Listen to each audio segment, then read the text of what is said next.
we're going to go ahead and begin with the Pledge of Allegiance. Let's begin.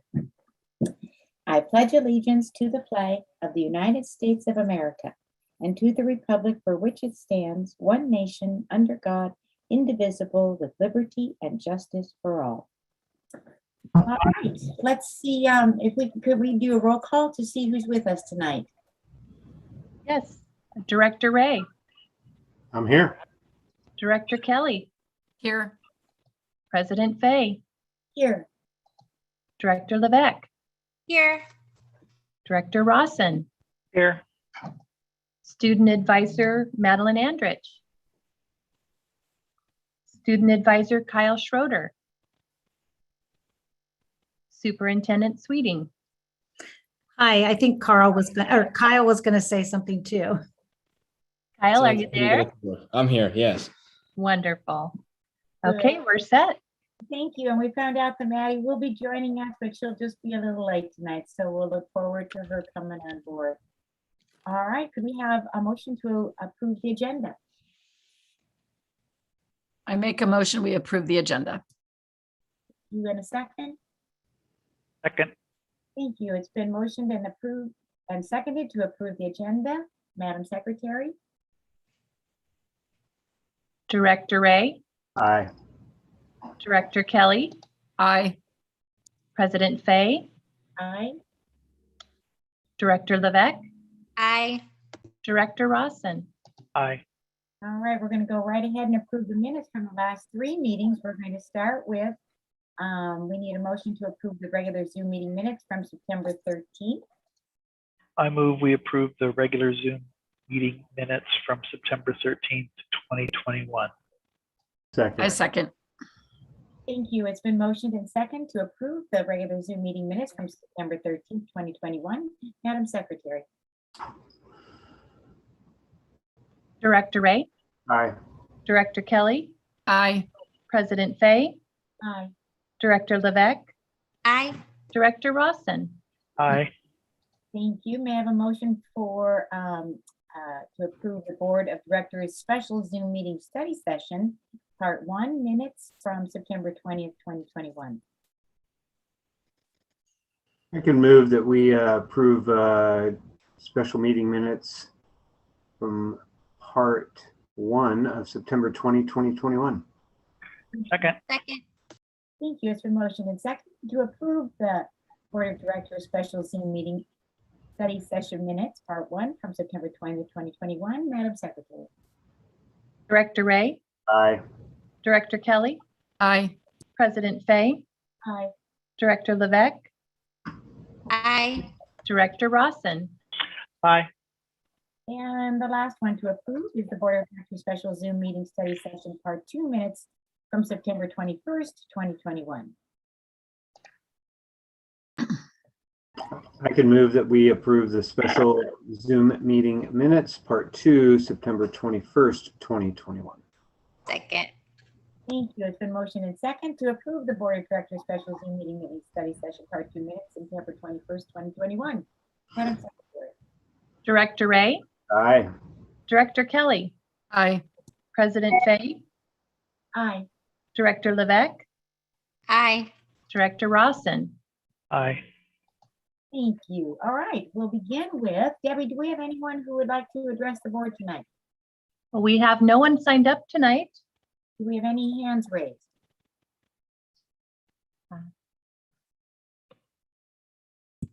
No, we do not. Okay, then we will move on and go right into the consent agenda. Do any board members have questions or comments about the consent agenda?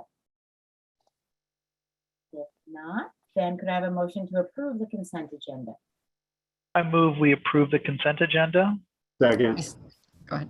It's been motioned and seconded to approve the consent agenda. Madam Secretary. Director Ray. Aye. Director Kelly. Aye. President Fay. Aye. Director Levesque. Aye. Director Rawson. Aye.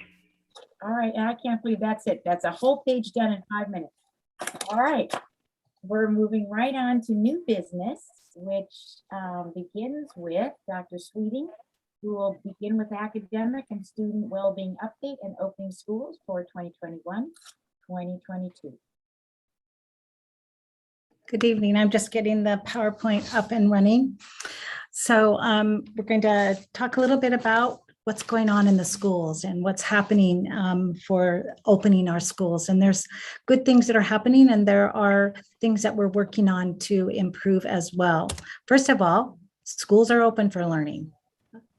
And one of the things that happened last week, we had student voices at Eagle Creek. So this is an activity where we go to the school and we listen to what the students say is working well for their learning, or what gets in the way of their learning, and what suggestions do they have. So last week, we ended the week with student voices at Eagle Creek. This is also another picture, and you can notice we were distancing ourselves because the students actually did need to bring their lunch, and we did bring them a snack. And thanks to food services, they had a really neat snack in those little bags that you see on the table. But we had opportunity to ask them those questions. On the next couple of slides, I have a couple of their comments. So one of the questions, actually two of the questions we asked, what do you love about your school and what makes learning fun? Well, a couple of them said everything they love about their school. And a student said they love math and reading. A student said they love their teacher and their principal. And what makes learning fun is that they like to learn new things. So if something's new to them and they're learning about it, that excites them. And they also like to use, not all of them, but some of them said game formats for learning. And they like to learn about new learning strategies to help them learn better. Then we asked them, what makes learning hard? And they said interruptions. And so I asked them, well, what kind of interruptions? So they said, yelling. I said, well, I hope that doesn't happen very often. They said, no, it doesn't happen very often, but noise. And again, they said loud noise, like if someone were to be yelling. And then a student shared that what makes learning hard is when they can't remember what they learned the previous year. And they gave an example of like telling time. So they shared that with us. Then we asked them what suggestions or what would they want to see at their school in the future. So like 5 years from now. They said they definitely want swings. They definitely want more outside toys, and they want baseball fields. And then a student said he'd like some higher level reading books, like middle school level. And the good news is we found out they do have those available, but the student would like more at their school. So it was great to listen to our student voices, and we will continue that. We will go to every school and listen to the student voices. Then I did some visiting at some of those other schools, but this is a picture of students at President's, and they're engaged in learning. And what they're actually doing here is they're doing a class meeting, and that was awesome to see and to listen in on too. This is a class, that class was at President's. All of the rest of these are at President's. This is a class that is actually actively standing up and listening to music and learning about the letter name and the letter sound. So it's great to see that learning taking place. And this is a classroom at President's where they not only were getting into it like with their minds, they were getting into it with their bodies as well. They were taking a brain break. So it was very nice. We also last week, we actually could celebrate learning in a big way for the class of 2020 from Weston who did not get to graduate in person. So we ended the week Friday night with a graduation ceremony, and it was awesome. So the next couple of pictures are of the celebration there. They're receiving their diplomas, and you can see that we're following the protocols of being distant and also to wear our masks. And then this is the part where they were actually moving the tassel on their caps. It was great. And this is outside. So I kind of showed you the whole progression of the beginning to the end. It was wonderful in every way, every way. So it's been a happy new year. happy start to the school year. Now to move forward and talk about some of the things that we've been talking about during this time, the Snohomish Health Update. Dr. Spitters, we've been meeting with him, superintendents once a week on Zoom. Last week we met on the 21st.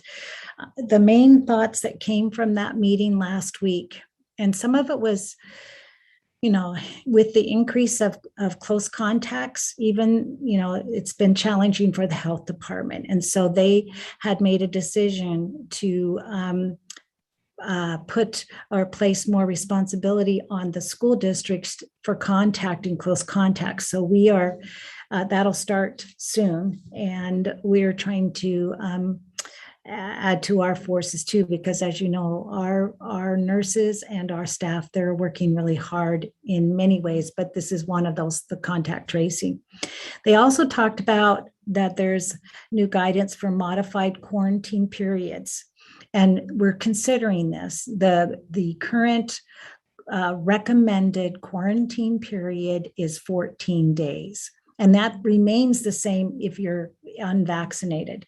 But if you, there is a modified version that it could be 10 days, but you have to look at the considerations for that. And then there's a lesser day, but there's testing involved in that, COVID testing. And so we're considering that but the health department is recommending strongly the 14 days, but we have to weigh some of this because having students out for 14 days is very, very hard, for them.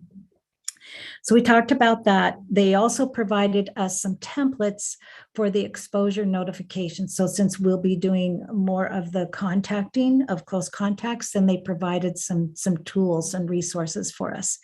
And then again, Dr. Spitters and his team restated, they'd already said this, that there is no set metric for returning to a hybrid mode or to a remote mode.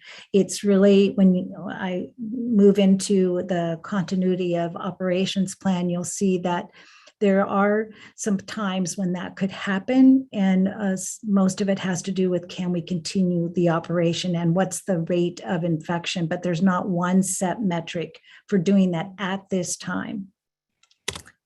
On our district website, on the banner, it's reminding our families and our staff, all of us, how important it is to follow these protocols. We must wear a mask, and washing our hands is so important, and keeping the distance, because it is in the distance that you will not become a close contact if you are maintaining that appropriate distance, which between student and student is 3 feet. But between a student and a staff member, an adult, it's 6 feet. And at lunchtime, it's 6 feet when students have their masks off to eat. So those are really important. But another one is to stay home when you're sick. That's really important. If we just need everybody's help in following those protocols. How we're staying informed is staying connected to the health and state experts, trying to, and there is a lot of guidance that comes out, and it's almost like you have to really be on your toes to read it and understand it. So that's our responsibility, to stay connected and to learn as much as we can as new guidance comes out. And then how do you apply it, and what's required, and what are things that are recommended but not required. Then we network with other districts.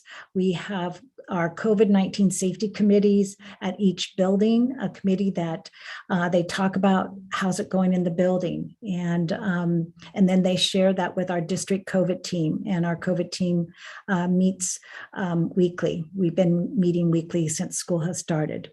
And we listen to feedback, and then we have what was in the consent agenda tonight, our continuity of operation plan. It's COOP for short. And I'm just going to briefly touch on that. We were required to have this plan in place this year. And it's really, the intent is that that when there's an emergency, whether it's COVID or any other disaster, that we can have a continuity of instruction taking place. And so the plan the plan addresses that, but it's the beginning because we are learning what we can do better as we move forward. So the first a component of that COOP plan is that when individuals have been identified as either they are positive with the virus or they have become a close contact and need to quarantine, how can we continue their instruction? And so on the right side of this graphic, it talks about what would teachers do. And then it talks about what happens in technology and food services. And so in this plan, we've outlined this. In this particular area with the increases of with students out on quarantine, it's a challenge right now to make sure there's a continuity of instruction and making sure that teachers are supported in posting things. And so we're considering some ideas. We have made a decision that we will provide some modules, some learning modules for each of the monthly learnings and standards that are going on with the elementary, but we're also considering some other things that could support. So this is an area that we're going to expand as well. The next area is classrooms. If there's a classroom where there's a large number or they all need to be quarantined, then we'll go into remote instruction for that quarantine period of time. And I better scoot back to this.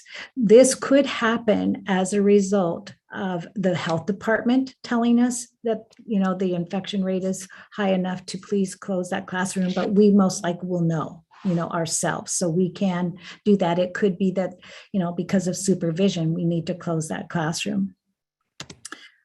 There's closing a school that could be directed by the health department as well, or if for some reason we are lacking in supervision because of such constraints caused by the quarantine. And in this case, when there's a closure of a school, the teaching or the instruction will take place on remote. And we'll just have to work through that. And then when that quarantine is over, or when that appropriate time, when infection rates are appropriate that we can come back, then we will.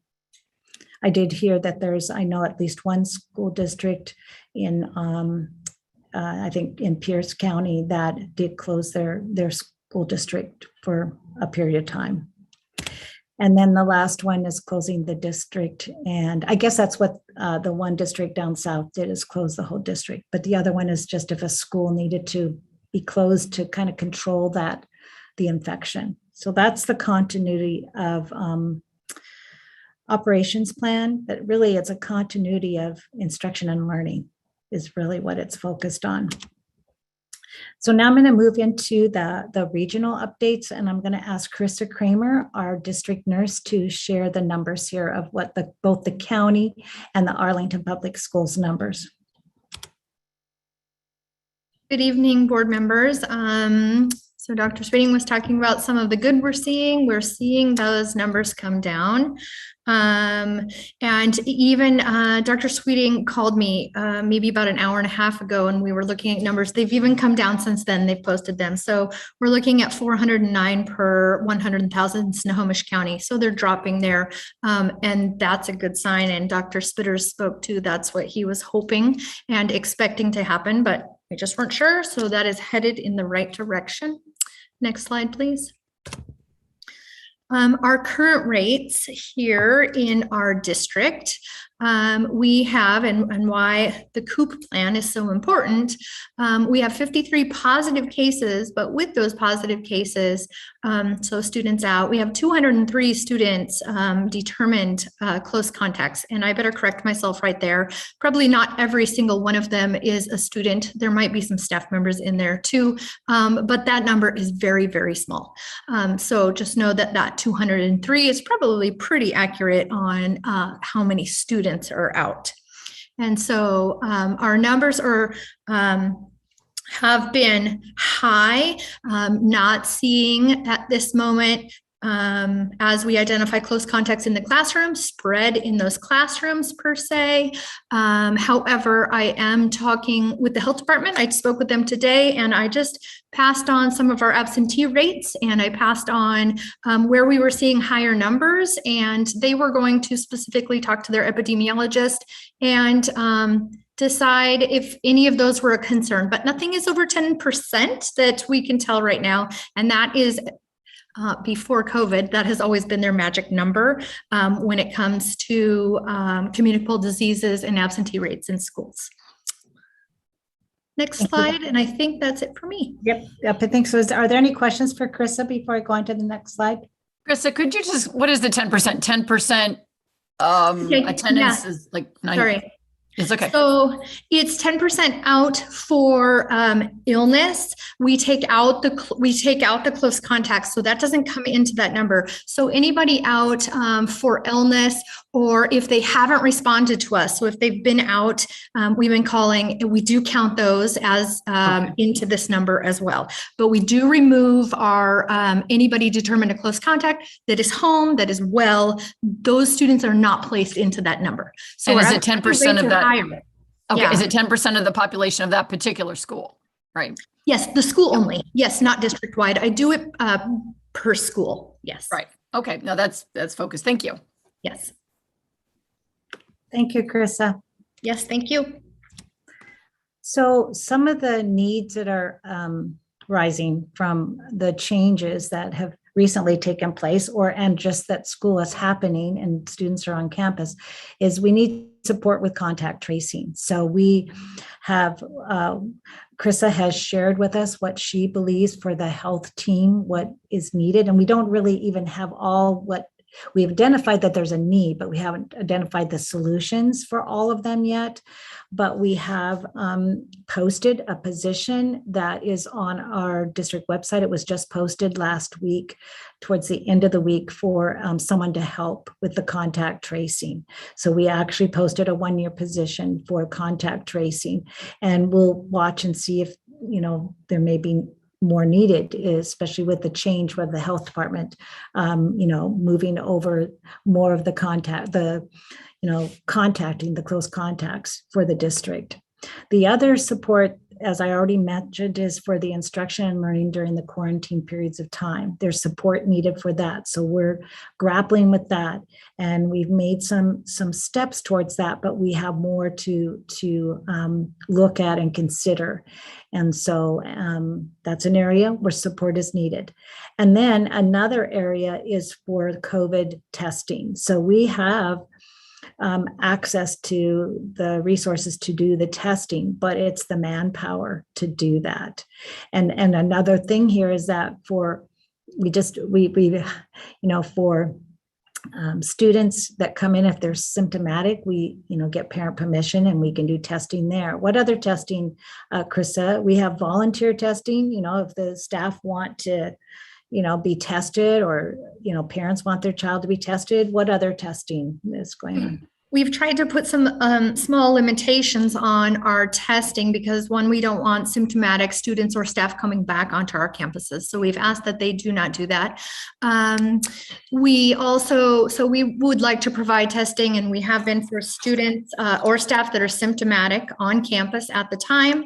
And then also we always want staff that have been exposed and are probable, if they are close contacts, it's recommended they get tested 3 to 5 days after exposure. So we want them to, if they've been exposed at the work site, of course, we want them to have that opportunity for easy testing. And so we are just asking any staff that fall into that category to, reach out to their building nurse and be really flexible, just because the nurses are so overwhelmed with all of this at the moment, that they can work out a good time to do that in the building. So we want them to be able to have that as well. And I just want to publicly thank Krista again and her team, because this is really, this is different than last year. We have all students back on campus, and we're really working very hard. They're working very hard to ensure the safe health and safety.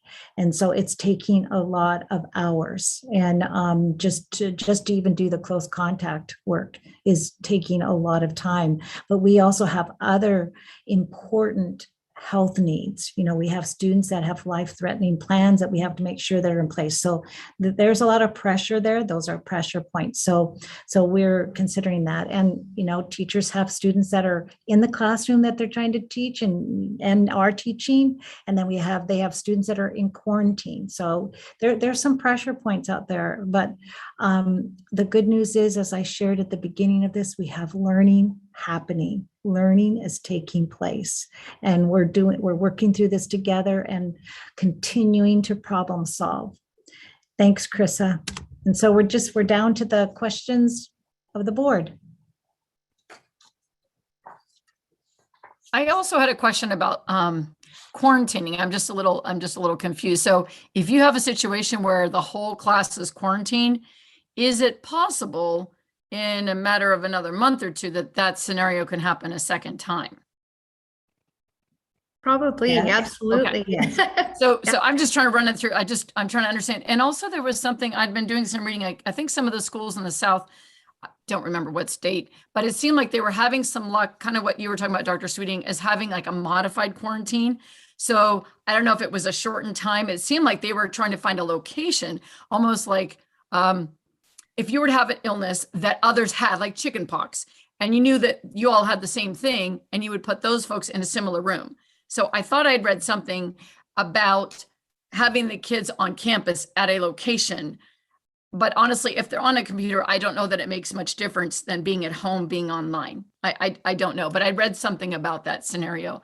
Krissa, can you speak to any of that about No, being I on haven't. campus or any? No. I haven't heard about that. I just be Yeah. really cautious, because if you're close contact, you're at risk to being infected. And so you just don't know in that quarantine period of time. The reason why you're there is because you don't know. One of those days you could become Show symptomatic. That's right. Yeah. Yeah, that's a So good point. that's not when they were talking about flexibility with the quarantine, they were just talking about a different approach. So if one of it is that on the 7 days that there would be a test, but it has to be a certain test and has to be done in a certain way. So it's very, it's prescribed. And so if you have 200 people on quarantine or more, and you're having to set up those tests. And anyway, it's very complex. Logistics. Yeah. No, I totally get it. No, I But we want kids to be in school. So then do we go away from the recommended one from the health department, which is 10, could be in the middle where there's no test required, or go with the 14. We're just really, the most important thing here is do what's best for the students. That's what we're trying to figure out for both their learning and their safety. And it's not easy. It's not easy, but we're. Well, I have a couple quick questions. Terms of employment from the state requires a vaccine. Are we making progress on getting that done for all staff? And then my second question is, when a staff member is out and we have a sub, what's the requirement for the sub's vaccination status? Yeah, well, as of October 18th, all staff must, including substitutes, including contractors, including volunteers, all must be vaccinated or have a medical or religious exemption that has been approved. October 18th. So that's our target. It's not a target. That's the line in the sand. That's what it is. All right. Yeah. And then I believe it's up to the district to decide if there's any special work modifications for those that do have an exemption. Are we giving them other jobs, or is for those people that have an exemption, what's our district plan to manage those people? So we will have probably around 10% of our district staff that will have asked for an exemption, and we're working on those applications or those requests right now, and in the process of approving or asking for more information or denying because we need more information. And for those individuals, we have already told them that it's required. A part of the accommodation for that is that they would do weekly testing.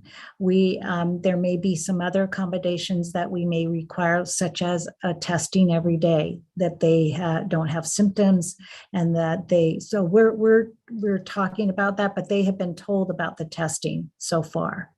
Thank you. Mhm. That answers both my questions. Mhm. I had a couple questions too. They're probably for Krista. If a student or staff member is vaccinated and they're fully vaccinated, it's been past 2 weeks since their last dose of whatever, do they also have to quarantine, or are they exempt from quarantining if they have no symptoms, even if they've had an exposure? And then also I had another question about the close contacts. Like, say you have a little cute kindergartner who is in class, how are we asking them who they sat next to or who they played with, or because they might not remember names and 3 feet, they're not going to know how to measure.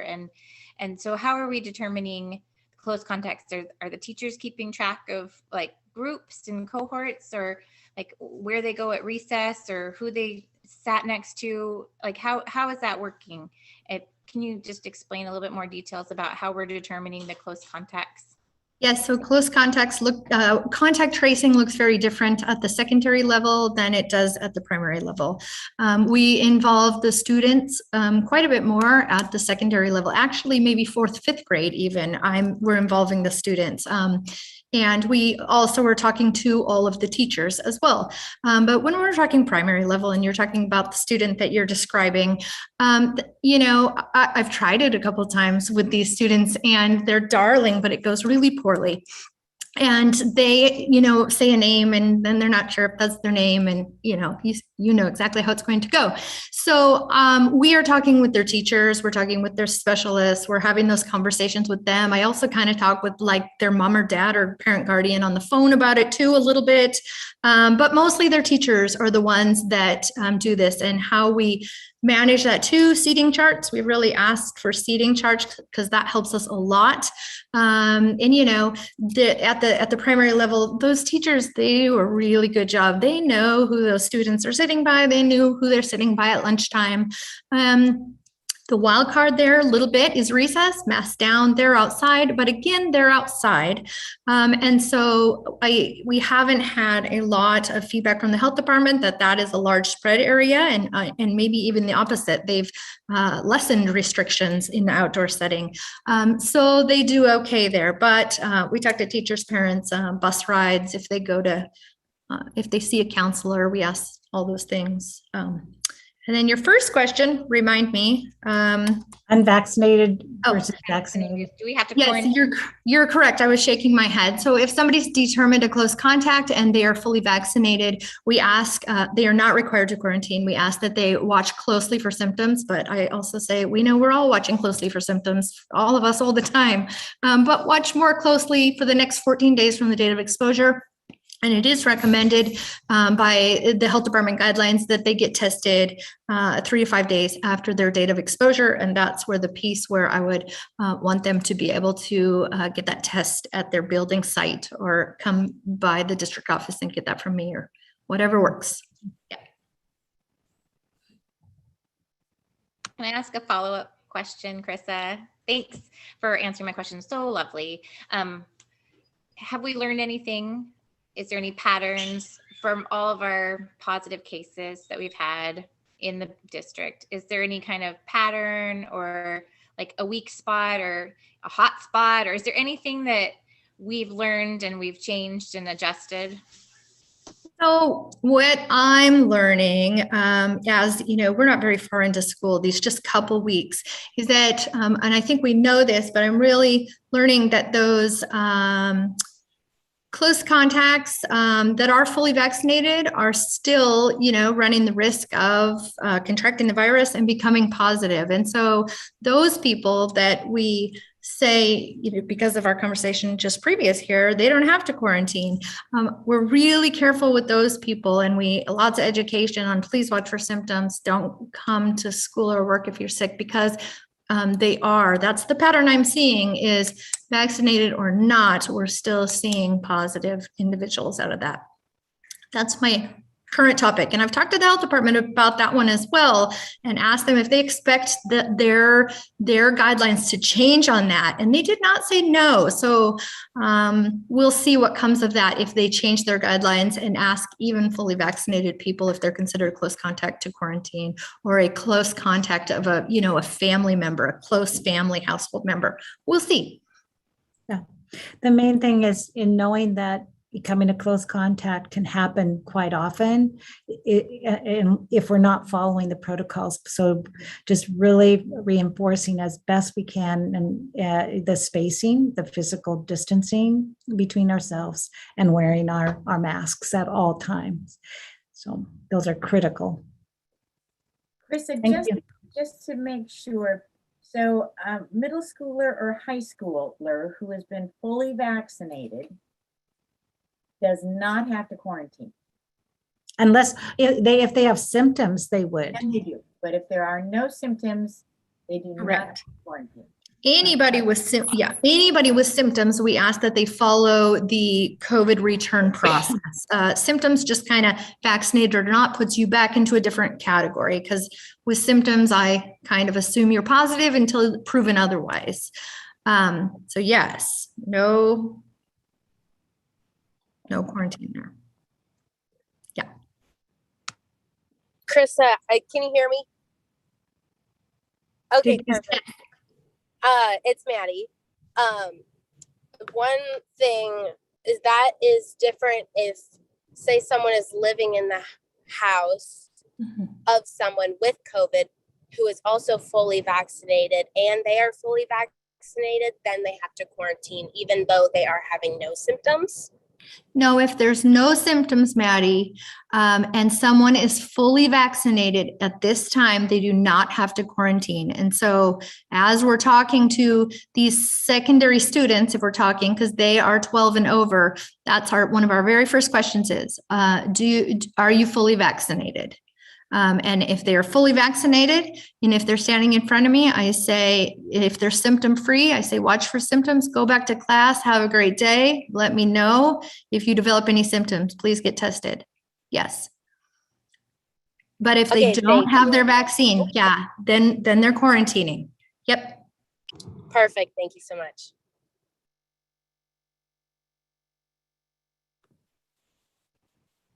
I think that's it. President Fay. All right, thank you. All right, and we'll just keep all of you on board and keep us informed. Thank you so much. Next on the agenda, we're going to continue with Dr. Sweeting with the annual program compliance report. I'm going to share my screen. So our policy 2106 requires us to requires me to report to the board that we're in compliance with certain areas. And the areas are outlined in the policy A through L. And so this document that I'm sharing with you describes to you how are we in compliance. So for example, A, the area is having appropriate measures that are taken to safeguard that all students and school district permanent records against that there's guard for the loss, that there isn't loss or damage to the records. And we have a policy 4040, that talks about this, and 3231. So we have plans in place for those kinds of things, that we are keeping our records, retaining them and taking care of them in ways that we need to. In B, provisions is made for the supervision of instructional practices and procedures. So we have a policy 5240 that outlines our process of evaluating staff. And let me scroll down here. In C, it's current basic instructional materials are available for required courses of study. So then we have policy 2020 that talks about and outlines the course design selection process and adoption of instructional materials process.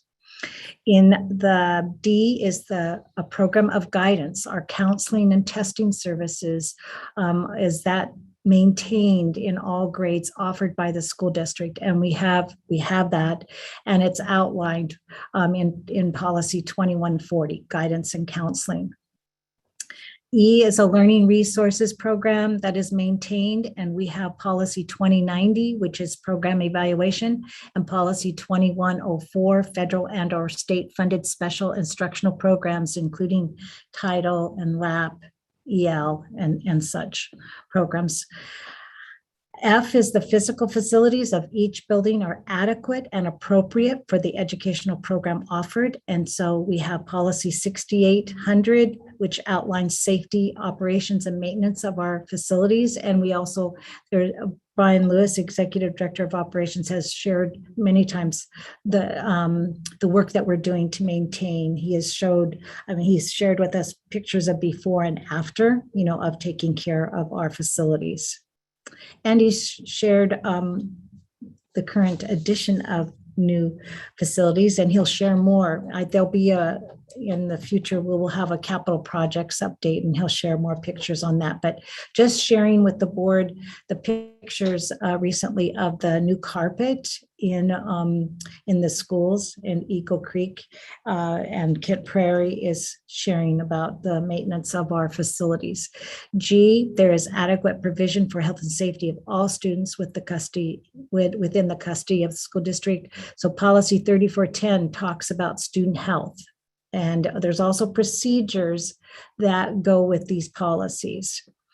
The next one is pertains to just administration and operation of the school district as available online.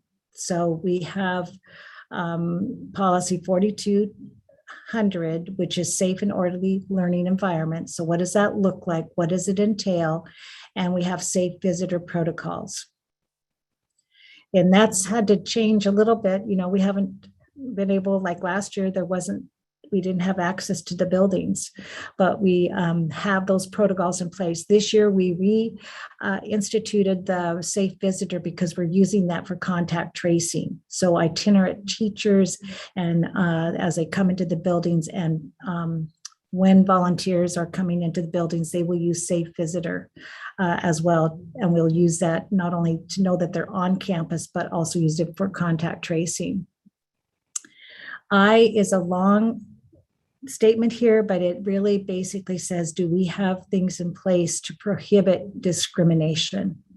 And that we are taking care of the work that needs to do there, and making sure that our district programs and our environment is free from any kind of harassment and discrimination. So we have policy 3210, non-discrimination and inclusive schools. We've updated that policy several times. In J, within each school, the school principal has determined that the appropriate discipline, it's enforced and takes place, and that this is something that's talked about with the employees there. We also, when it comes to discipline, we share data with our ACE committee, and we review that information to look at if there's any disparities across the system. And we have policy 3200, student rights and responsibilities. We also, you just received the student calendar that was published, and this practice, we started including in the calendar the student handbook with the policies and rights and responsibilities right there in the calendar. So that's great. K, written high school graduation requirements and rules have been adopted. We have policy 2410 and procedure 2410 outlines very clearly what's required, what subjects are required, what pathways and what testing is required. And then L is making sure that that there's equivalence among schools in teachers, administrators, and auxiliary personnel, and especially in those, the schools that are receiving title funds. And so we're required to do a comparability report every year. And so we do that. So these are the ways that we ensure our programs are compliant with what's required from the state. And I'm required to share this with you every year. There you go. Any questions? Stop sharing. And if there are no questions, we'll move on to item C, Unemployment Compensation Insurance Program Review, and we'll go to Gina Zutenhorst for that.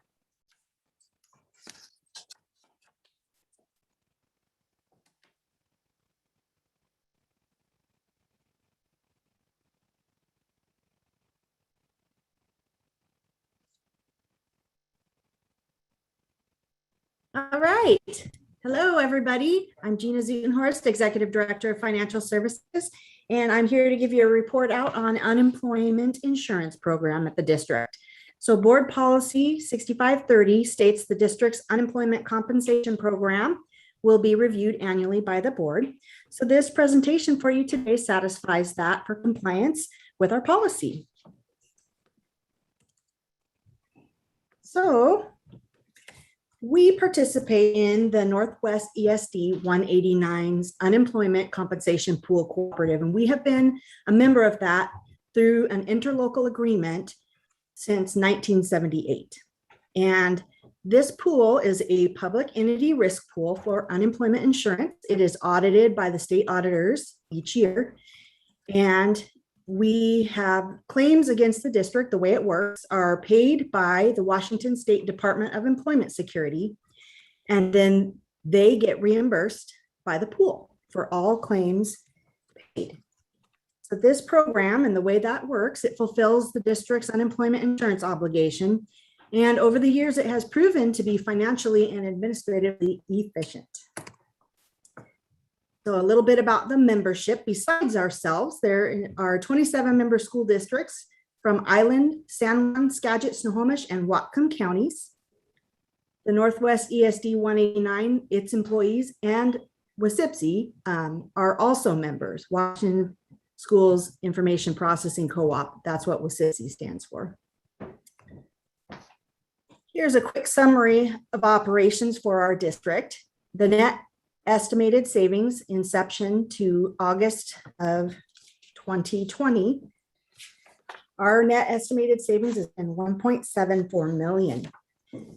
The net estimated savings for the whole pool has been 55 million.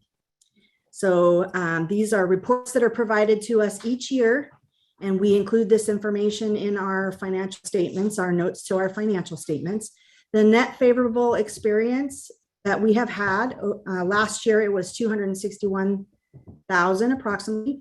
And this, as of August 31st, 2020, it is 185,000-ish.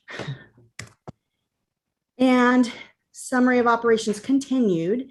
We have paid into the pool for the past 3 years, 2017 to 2020, we paid into the pool 0. However, claims paid by the pool for the past 3 years are as follows. In 2017-18, 0. In 2018-19, 18,000 was paid out. And then in 2019-2020, 78,000 was paid out. Now coming into the 2021 fiscal year, which we have just recently are working on closing that fiscal year out, we did experience a mid-year assessment of 318,541 that we had to pay to the pool. And I'll talk a little bit more about that, but a little more on the rates and reserves. The pool rates are based on a 5-year experience model and individual district loss rates compared to the overall pool loss rate. So they're value driven by claims.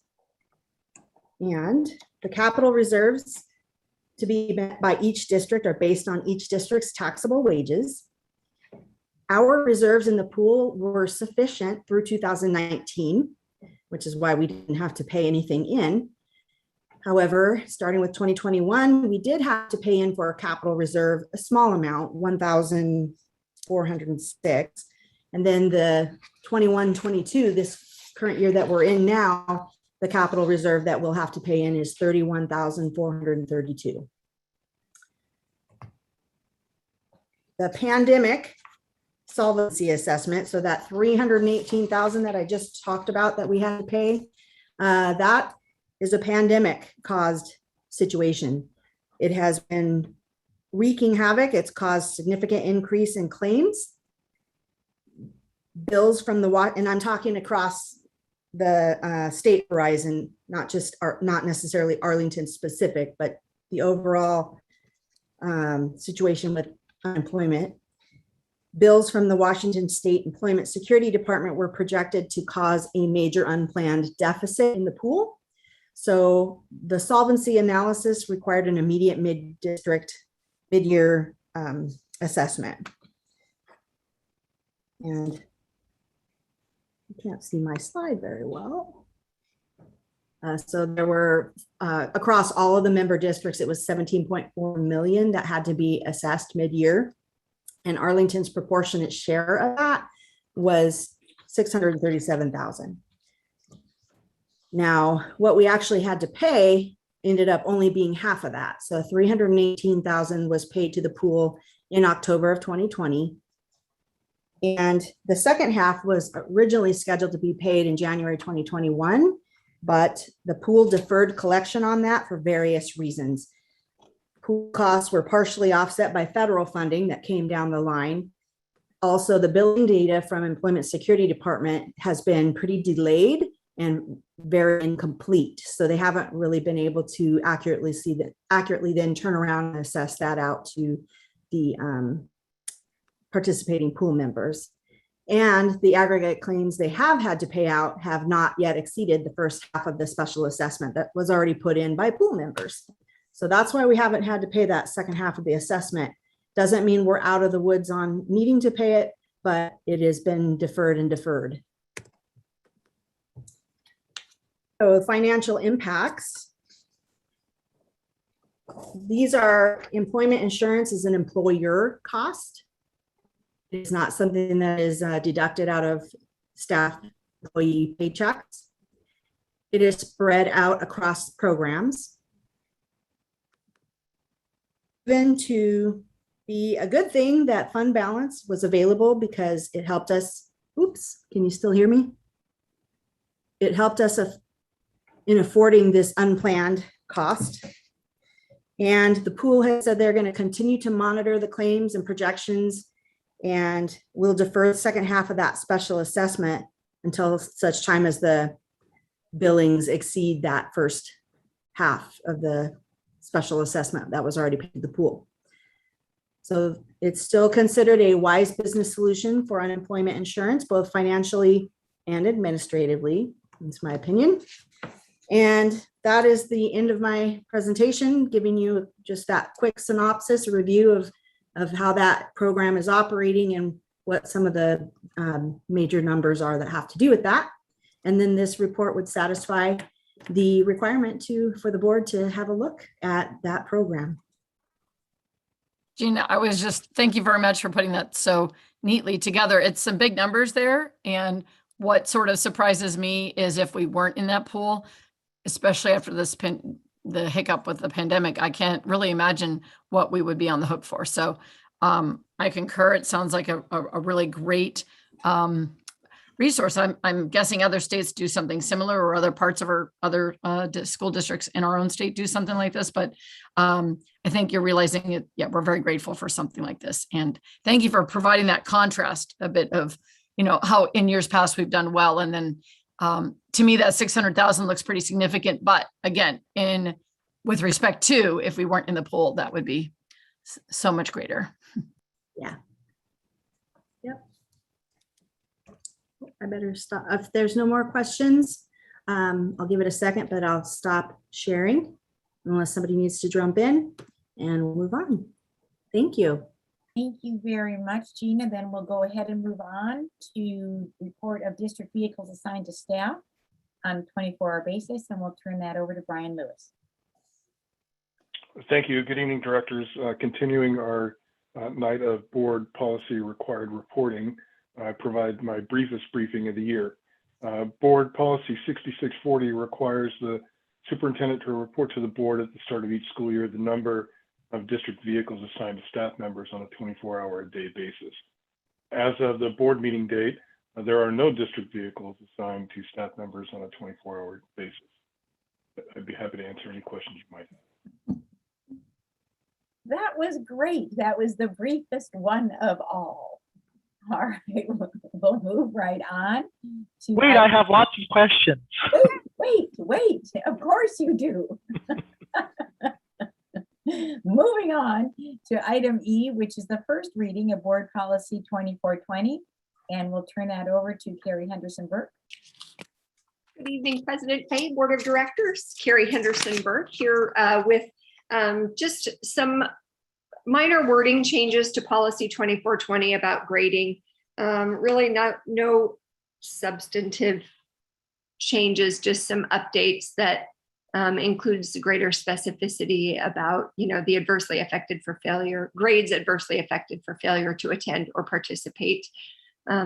Rather timely, as we take even greater care than usual with ensuring that kids get attendance credit for participation over the last few years. So just timely updates, I think, given the world we live in. Any questions or thoughts on this one? Carrie, in paragraph 5, I'm looking at the where it says at the beginning of each term, each teacher, the first sentence will specify in writing the student learning goals or standards for their respective courses. Could we get rid of the period there and add to that for students and parents / guardians to access?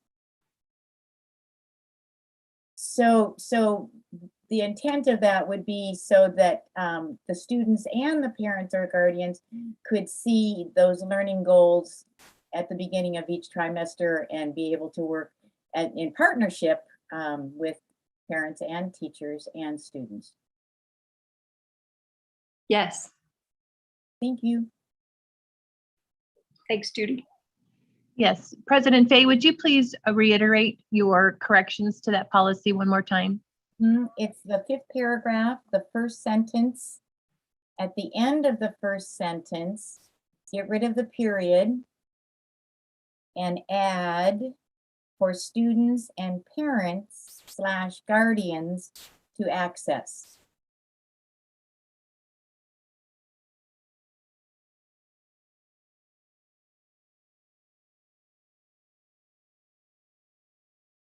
Great, thank you so much. Question on that? Yes, Mike. Is that not already the case? Or I guess why do we need to, obviously this is a policy put forth by WASDA and kind of vetted through that. Why would we need to add that particular language?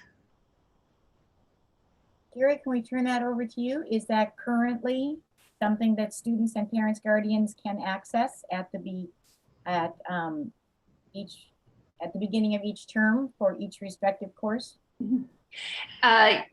Technically, yes, it is already in place. It's secondary. It comes in the form of a syllabus. It is as the kids grow up through the system, it's a bit more incumbent on the parents to seek out that information. However, syllabus or syllabi, I guess that's the plural, are always available for parents to view and for teachers to cover with parents at conferences. At elementary, we have our learning standards that are posted on the website too, and that teachers cover in their startup newsletters and in early communication with families. Yeah. And so follow up to that. So how would you, this wording change, how would you classify this as, I guess, what additional work would be required by our staff to comply with that as opposed to the language as stated? I suppose, as Judy mentioned, she didn't use this in the wording, but she used the word partnership to describe that. I think it would seek a higher level of direct communication at the beginning of courses from teachers to parents or guardians. I think a lot of teachers are already doing that in the high school level. I think that's my first day kid comes home and I have to sign all their syllabi, whatever they are. Syllabuses. Sure. So, I mean, do we think that it's potentially more work for the teacher? I mean, is that kind of what I heard? I mean, some are already doing it, many are already doing it maybe, but. Yeah, it's certainly a common expectation and practice that start of course or year, right? For elementary, it's more of a year than a course, that direct communication happen. I suppose it could be more work for teachers, but it certainly underscores a practice that's already largely in place. Okay, thank you.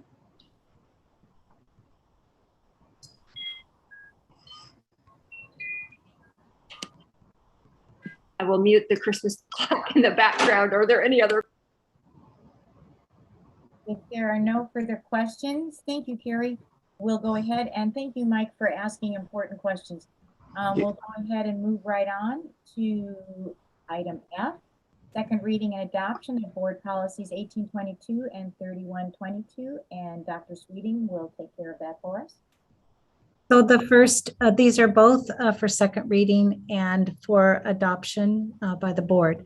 The 1822 is, there's changes that relate required governance training for the board.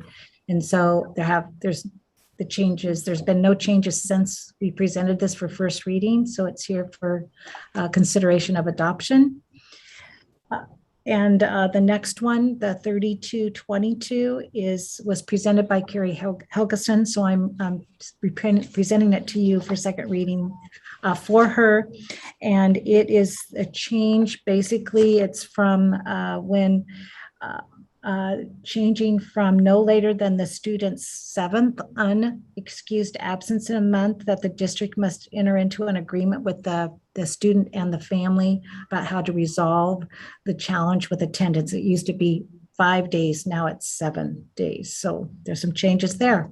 And I do not believe there's been any other suggestions since the last reading, the first reading. So they're both here before you for consideration of adoption.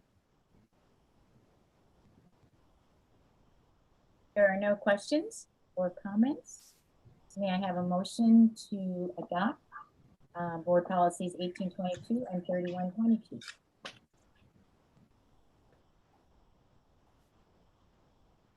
I'll move that the board adopts the board policies 1822 and 3122.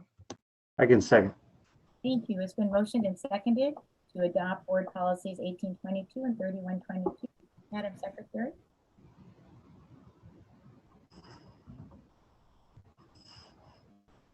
Director Ray, Aye. Director Kelly, Aye. President Fay, Aye. Director Levesque, Aye. Director Rawson. Aye. All right, we'll move right on to the last item under new business, and it is the third reading of potential adoption of board policy 1400. And Dr. Sweeting, that goes to you. Yes, this is brought before the board. This is the third reading with potential action. The policy focuses on changing the location for in-person board meetings because of required protocols for spacing, physical distancing for our public. Our boardroom is small. It would be very limited, the number of people, and we cannot limit the number of people that would attend a board meeting. And so we could, if we were to have an in-person board meeting again in our boardroom, we would have to have auxiliary locations that would have complete access to the board meeting. So we would have to have upstairs and downstairs and maybe even presidents. So we just thought that when the board so chooses to have in-person board meetings again, that we would do it at the BPAC. So this policy is to change the location of our regular board meetings in response to COVID. I will say that moving to in-person requires that we enforce the safety protocols. And that means that anyone that attends our in-person meetings must wear a mask. And we must enforce this. It's not just optional, but it has to be enforced. So I just want the board to be aware of that. There have been surrounding districts, some that have had challenges with this. And when an individual is reminded and then does not put on their mask or follow the safety protocols, then the meeting is stopped, and then they resume at a later date, no sooner than 24 hours, but at a later time. Usually it's been on Zoom, but it's resumed at a later date. So the safety protocol, in particular masking and then the physical distancing, must be followed. And let's see, I know that there's been surrounding districts, not all, but some have experienced behavior at board meetings that has been uncivil, and unsafe at times. So I know that there are some districts that have moved back to Zoom or virtual board meetings only. But then there are some surrounding districts who have moved to in-person and are continuing in person. But I know for us, if the board so chooses to move in that direction, we would make sure that we are enforcing the requirements. It's just that there could be disruption if we have individuals that do not want to follow those protocols. And I would also make sure that at least we would at least ask to see if our SRO could be available. I would see if it's a different time of the day. So I would need to seek support from the city on that and the timing. And I can't guarantee this, but if there was additional support that could be, required, but that would not be a guarantee. And so those are things that we could do to pull together. But we do have a policy on civil behavior, and that's the protocols that we have. We have our district norms, so we have things in place, and we would just move forward and do those as we need to. So that's my foundation for this policy, but the focus is to change our regular board meetings to the BPAC in response to COVID safety needs.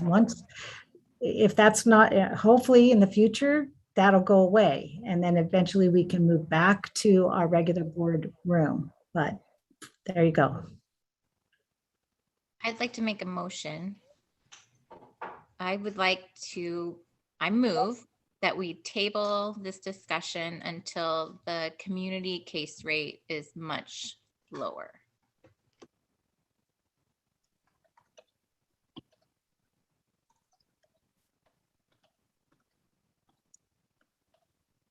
Mary, do you have a specific number you're looking for?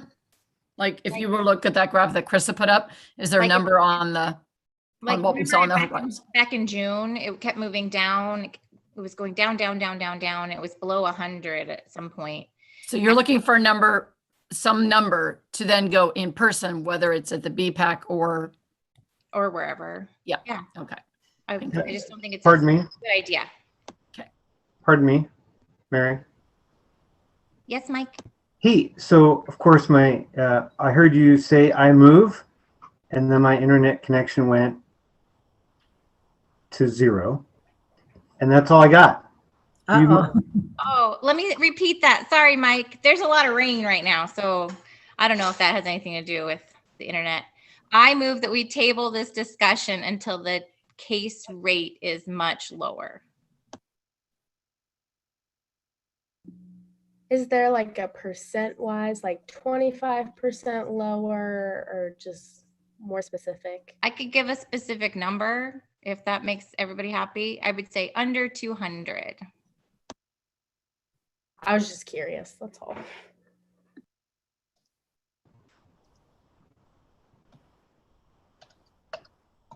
I'm going to unmute. Are there any, we aren't doing this exactly according to Robert's Rules of Order, but that's okay. As long as everyone's happy with that. Are there any other thoughts or questions on it? Has there been a second on the move? There has been a second. So yes, we are not in Robert's Rules of Orders exactly. It has been motioned and seconded to, Seconded. it has been motioned and seconded to table this discussion until the case rate is under 200. Judy, I didn't hear who seconded the motion. I seconded it. Oh, okay. I didn't hear that. Is that right? Seconded it. So let me, just clarification. So you're looking to say we're not doing any in-person meeting until the case rates are below 200. Yes. Is that what okay. Yes. Thank you. I will go ahead and read it again. And it states, a motion has been made to table this policy, discussion and policy until the case rate is under 200. And that's been motioned and seconded. So Madam Secretary. Oh, can I discuss that for a sec? I'm sorry, I'm cutting in and out. Absolutely. I would love to hear you discuss that.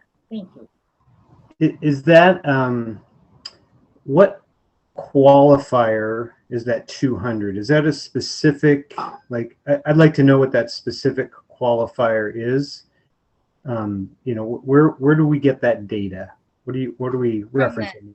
The Snohomish County Health Department report of the 2-week case rate for the community case rate. Right now, it was like 409 or something today, and last week it was 447 or something like that. I would just like to see a substantial decrease. Not substantial, you'd like it to be at 200 or below.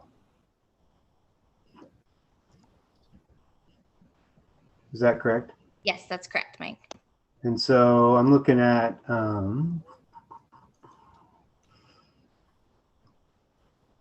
give a link to that, or I guess I'm trying to see where I can You know find. which part of the wave that was? That was back where we were in June and July.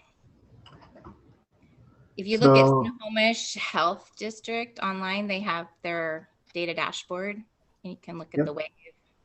So you're looking at the Snohomish County COVID-19 case rate per 100,000 for a 2-week rolling period. Is that correct? Yes, that's my favorite website. I look at it way too often. And so you want that number to be below 200 before we consider this policy change. Correct. Would we be able to go back in-person board meetings in the actual board room with no audience and an audience on Zoom? Would that be a possibility where then the board is in person and the audience is on Zoom? Maddie, I can answer that for you. No, that's not legal. We can't do that. If the board meets publicly, then the public has to be able to meet with the board publicly. But So- there would still be a limited number of people allowed in the BPAC? No? Well, we can't limit the number of people that come to the board meeting, but what would happen is we know the number we can have in the BPAC. It's like 100 and something. If our attendance were to surpass that, then we would have to have an auxiliary spot at the high school, for the meeting. Anyone that attends in person, if they can't fit all in the same room, they have to have access as if it's real time, connection to the meeting. So whether we do it here or at the BPAC, we would have to have extra rooms available with sound, with reliable technology, so there wouldn't be any breaks. Because if, let's say the auxiliary room, the technology failed, we'd have to stop the meeting because they're there in person. So we just have to make sure it's a location that will work for the number. And, after a few months, if we know what the number of people are on a regular basis that are attending, we can adjust and see, if it would work again in the boardroom. I just don't know. Could we move, if there was say a bunch of people that come, over 100, could we be able to move into the gym there at the gym? Because the audience could sit into the bleachers and then we could be on the stage, and then that would easily be able to spread out more. And there's open circulation. We could have the doors open and stuff. No, yeah, it's a good idea, Maddie. That's possible. It would depend if there's something going on in the gym or not.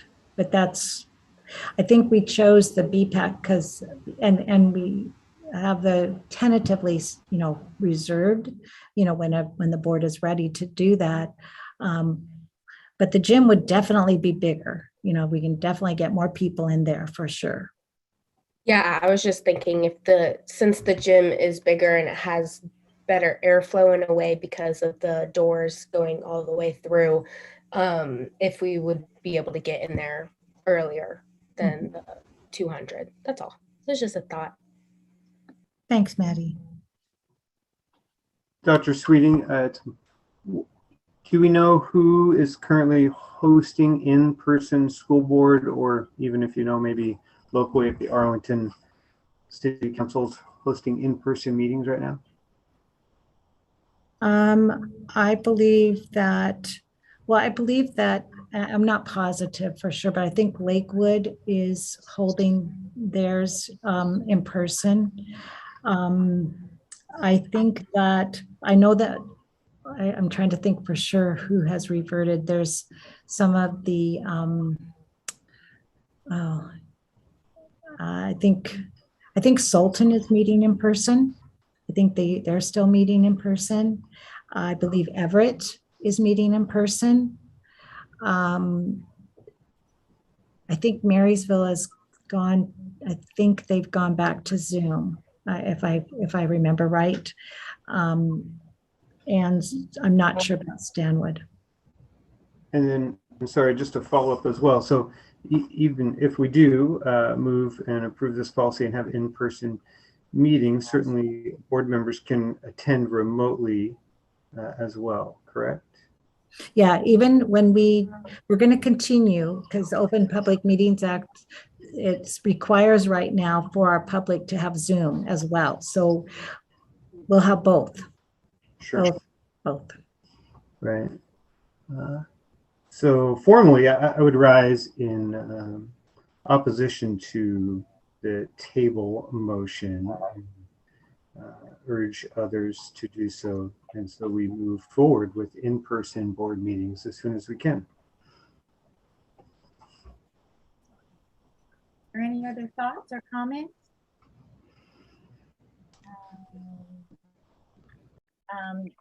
Madam President, if no one else is speaking, can I just read a quote from Dr. Spitters from the media release from the Snohomish Health District from 2 weeks ago on September 10th? Yes. The health district also recommends everyone consider delaying or moving non-essential events and meetings to a virtual format. If it does not need to happen in person, it is in everyone's best interest to reschedule or hold gatherings online for the time being. So I just wanted to share that. And Mary, I'm sorry, what was the date on that from Dr. Spitters again? September 10th. Thanks, Mary. And then the only other thought, I suppose, is in terms of potential cost, because all of our money is, it's precious monies. And if we had to hire any other police officers to attend those meetings with us, that would be an additional cost to the district. And who knows if that would need to happen or not. So, Madam President, yes. could I ask a clarifying question in regards to the case rate? Is it the Snohomish County case rate? Do we want to qualify that? It's very vague. Yes, thank you, thank you. So then the motion would read, the motion was to table this discussion until the case rate, according to the Snohomish County Health District, is under 200. Snohomish County Health Department. If you don't mind, if we could really qualify that with exactly what it says, and looking at the website, it says Snohomish County COVID-19 case rate per 100,000 for the 2-week rolling period, and it's updated on Mondays. Okay, so I'm typing that. Until the case rate according to the Snohomish County COVID-19 case rate per 100,000 for a 2-week rolling period. And in parentheses, it's updated Mondays.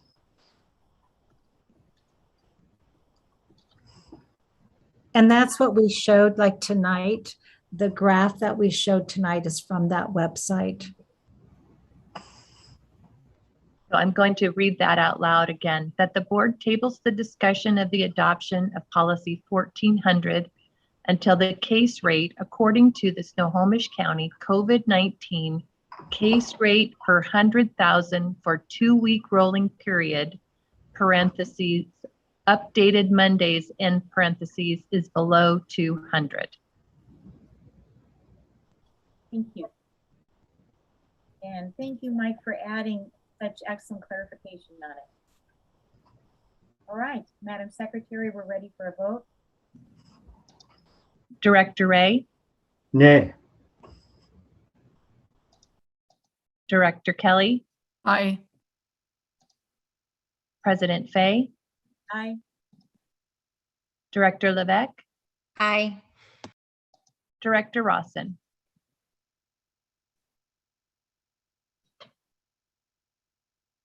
You were Director muted, Mark. You were muted, Mark. Sorry, didn't hear your vote. Director Rawson. Aye. All right, the motion has been made and seconded and moved, and the direction now, in terms of that, policy 1400 will not be adopted, and we will continue with board meetings on Zoom, and we will revisit it as soon as Snohomish County Health District numbers on Mondays, and we will be watching that carefully. So moving on then, Can I have a new business item, please? pardon me. I'm sorry, what, Mike? Could I have a new business item that I would like to discuss? We can't discuss a new business item, Mike, unless it's in the agenda. Can we have an item to discuss that isn't new business? We give you a lot of liberty in adding language to things and go there. I just would like to discuss something since we're all in a meeting. You can bring that up, Mike, under informational items when we call on comments from board members.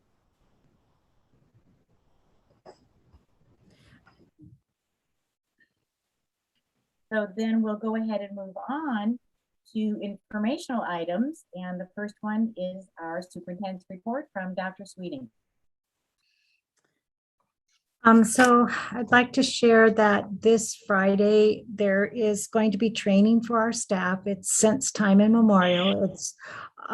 It's for our staff, and it's from the state, the OSPI. It's going to be going over the curriculum for the Native American history for actually for the state, but then we are working with our Stillaguamish tribe to make it for our region. That's the intent there. I know that Judy is going to join that Zoom, and if there's a board member or board members that would like to attend, I think it's all day or at least a half a day. So just let me know. Just email me if you're interested. Carrie, what is it?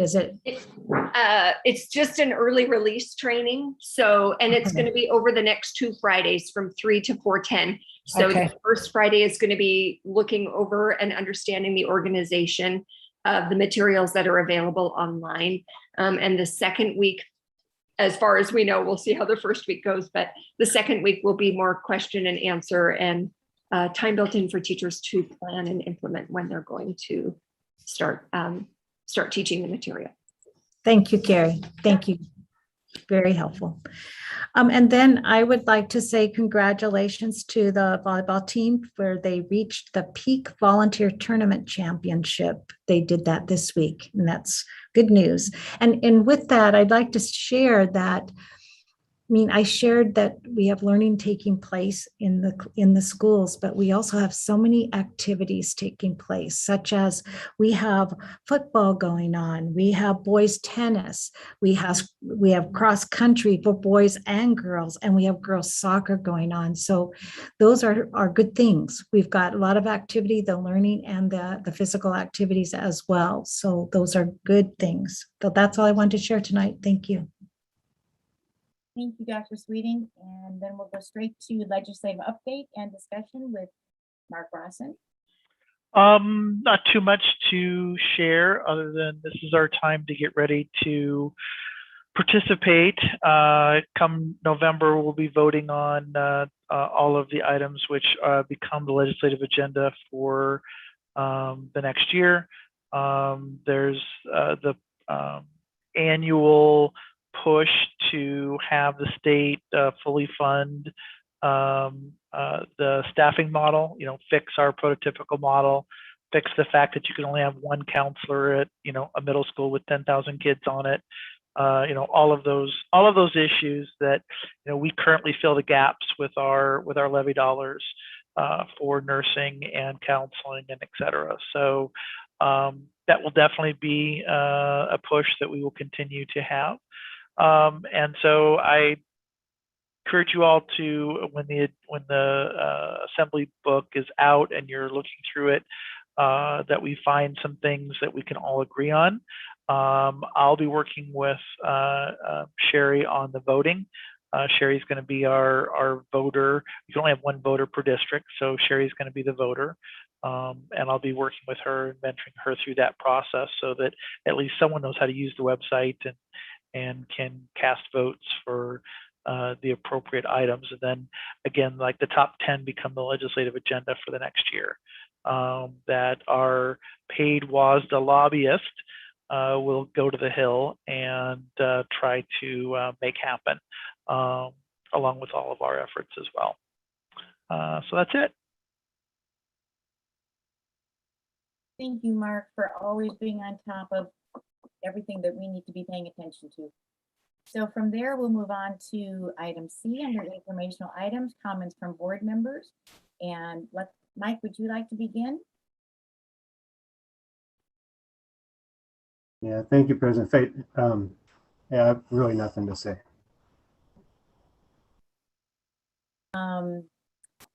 Student advisors, would you like to add anything else tonight?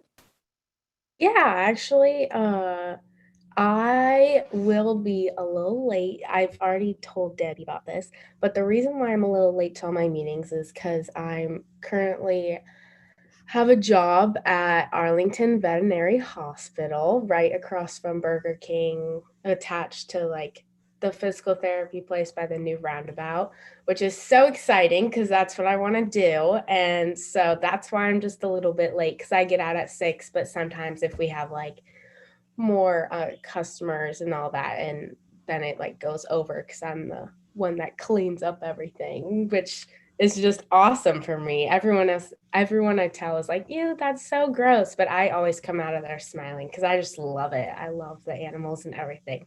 So that's why I'm a little late to the meetings, but I do hop on in my car and stuff. That's why it was like a little noisy before because of that. But school's been great. Definitely the parking situation in the morning is getting a little better.